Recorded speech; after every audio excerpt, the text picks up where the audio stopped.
Hello, my name is Peter, and I've really enjoyed this class through Coursera that the group at Manchester has created. It's been very interesting to learn about the different time periods of Egypt. So for my peer review assignment, the 6 objects that I have for Egyptian history are: the first object is from the University of Pennsylvania Museum of Archaeology and Anthropology. This is a jar from the Second Naqada period, pre-dynastic. I liked the imagery because, according to the description, it has symbols of the god Min and Bat. I'm somewhat familiar with Min, but I've never heard of Bat before, so that made me look up, what do I know about Min?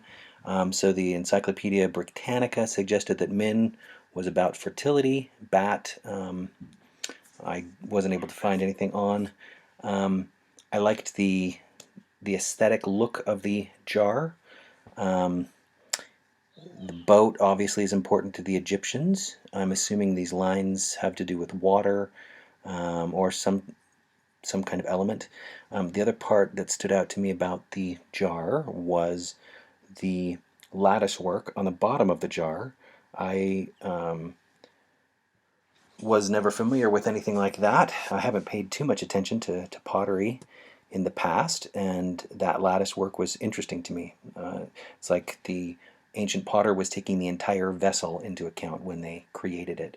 And I think sometimes, at least I, in my modern perspective, tend to only look at the generally visible part of the jar or implement that I'm using, whereas this craftsman was thinking of the entire vessel when they created it.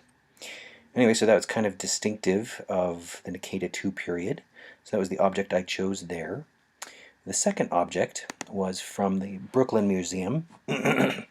And during the second week of the course, we learned about the Old Kingdom and looked at the false door there. This is another false door from a tomb chapel in Saqqara from Nefer-Seshem-Ptah in the 6th dynasty. The reason I chose this was I really liked the statues on the door, based off the explanation of Dr. Campbell Price and Dr. Tilsley. I thought the statues added maybe a bit more to the door. Perhaps the statues themselves could have served as a vessel for the Ka to live in should their body be destroyed. And so I felt like that was a striking example of a false door, something we learned about during that segment of the course. The other interesting thing about this was it's a lantern slide. Lantern slides apparently were an early predecessor back in the 1870s, 80s to our modern slides. These were glass, and then light was shown through them. But I thought that was interesting. I had to look up lantern slide as I wasn't familiar with that term. The third object that I'm going to talk through has to do with the Middle Kingdom, and this is from the Metropolitan Museum of Art. This is a stele from the for the overseer of the troops. His name was Intef, and I liked this stele. I'm interested in steles because I know very, very basics of hieroglyphic script. So this part of the stele says, an offering which the king gives Osiris, Lord of Deju, foremost of the Westerners, and then Lord of Abydos. Then it has 3 throne symbols that I'm not entirely familiar with, and then it's got the name Intef. Actually, I could be wrong there. The danger of really just having a basic understanding of hieroglyphics. And then you have the Peret Heru, the offering symbols there, and then it looks like it's an offering of some kind, 1,000 offerings of oxen, birds. Then we get into alabaster, and then everything good and pure on which the god lives. And that's about as far as I can get. So again, I'm really at a basic level when it comes to hieroglyphics, but I thought that was interesting in terms of the stele. You've got the name of the owner here, so that actually is Intef right here. Those two is the N and then Ntef. Anyway, so I thought that was an interesting stele of this troop, and it relates back to the Middle Kingdom because apparently, according to this description, Intef was the overseer of troops for Montuhotep II, and he must have been instrumental in the wars that resulted in the reunification of the unification of the country, excuse me, during the king's reign, and his reward was an opulent tomb. I thought it was interesting from this description that this is one of 9 apparently that was originally there.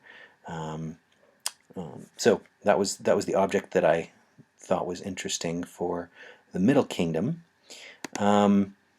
For the New Kingdom, we'd learned about Hatshepsut during that week, and I was able to find Hatshepsut's sarcophagus, or one that she made for her father. This is from the Museum of Fine Arts, Boston. And again, I was just struck by this beautiful, beautiful red granite sarcophagus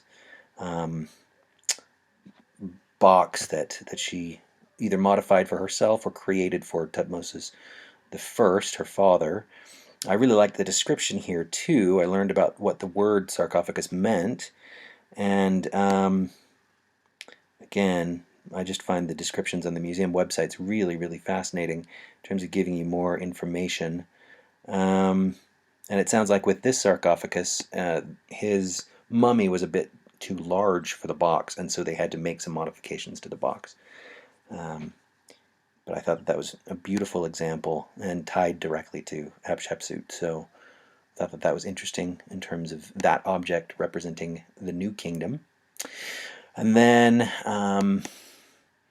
for a little bit later in Egyptian history, the late period, I went to the Oriental Institute website, and I really liked this marriage contract.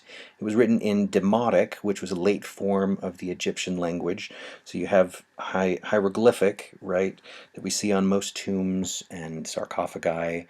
Then you have hieratic, which is a cursive form of hieroglyphic, and then Demotic, which started at about 650 BCE, and then was still in use until about 350 BCE, at which point the Greek and Coptic started to take some root. Anyway, but I thought this was interesting. It reminded me of, if you're familiar with Jewish marriage contracts called ketubot, this is playing a similar role in kind of outlining what the husband will give to the wife in the case of divorce, kind of providing for those kind of things. But I just loved the beauty of the document. It reminded me a bit of Arabic in some ways because of the flowing nature of the writing. Just thought it was a very nice example. And you can see that on the Oriental Institute's website. And then the last object for Egyptian history that I found, we learned a little bit about the Hawara mummy portraits. They showed that in one of the instructional videos that they had for this week, or for week 6. And here's another example of it. Apparently it was found by Flinders Petrie. And it was from, the time, obviously, when the Romans started to control Egypt. And like has been discussed by Dr. Price and Dr. Tilsley, the portrait is striking to me. I really like the eyes and just the look of the portrait. And then you can see kind of how it was on the coffin of this individual. So I found that to be helpful in kind of representing the final stage that we'd learned about in the class of that Greco-Roman period of Egyptian history. Anyway, so those are the 6 objects that I chose to kind of document different parts of Egyptian history. As I said, I've really enjoyed this class and learning a bit more about the history of Egypt, and just the concepts associated with different time periods of this great civilization. Thank you.